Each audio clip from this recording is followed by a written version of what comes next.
The forest was always white, silent, and cold. My name is Snow Dark.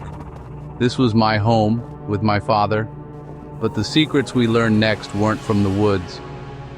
Old Man Hemlock returned with a bite and a hungry emptiness in his eyes. That night, he attacked his neighbor, bit him like an animal. The infection spread, doors locked, fear grew. We were trapped, not just by snow, but by fear. The sickness spread like a crack in ice, slow, then shattering. The bitten weren't just monsters, they were twisted echoes of people we loved. Trust vanished. Paranoia spread faster than any bite. Neighbors accused neighbors. Families turned on each other. I saw a man push his own brother into the snow, locking the door behind him. My father grew quiet, always watching, even me. For a moment, I saw doubt in his eyes. The fear was inside our house now, sitting between us. The bitten changed. They gathered in circles, staring at the sky, moving in eerie unison. Sometimes they'd all turn their heads at once as if waiting for a signal. They weren't just sick, they were connected. We were trapped, watching them, praying they'd never get their orders. The cold outside was nothing compared to the cold growing inside us. The world was unraveling. Then she arrived, Vaccina, a dark figure against the snow. The bitten ones moved out of her way as if they feared her. She claimed to have a cure, a vaccine in a vial of dark red liquid. 1 dose, she promised, and the mind will be clear again. The desperate townspeople saw a savior. I saw a wolf among sheep. My father was suspicious. Nothing is free, Snow, especially not a miracle. The mayor's wife was the first to try it. After an hour, she was calm, clear-eyed. The town celebrated, but I watched Vaccina's cold, calculating eyes. She never ate with us, only appeared after sunset, walking the empty streets. The cured were different.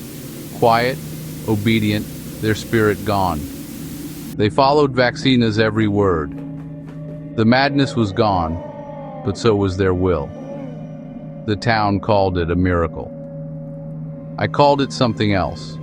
We were trading one kind of monster for another, and Vaccina was in control. Vaccina set up her clinic in the old church. People lined up, desperate for the cure. The red liquid brought peace, but it was the peace of a graveyard. The cured were shells, obedient and empty. My father and I refused the vaccine. That made us outcasts. The mayor declared the vaccine mandatory.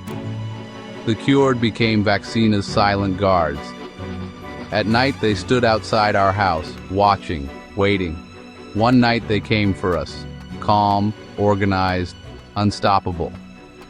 My father hesitated. He couldn't shoot our neighbors. That was his mistake. They swarmed him. Vaccina entered, syringe in hand. "It's for your own good," she said, her voice like silk. "You'll be happier when you stop fighting." I was held down, my father already gone, eyes glassy, mind stolen. The cold tip of the needle pressed against my skin.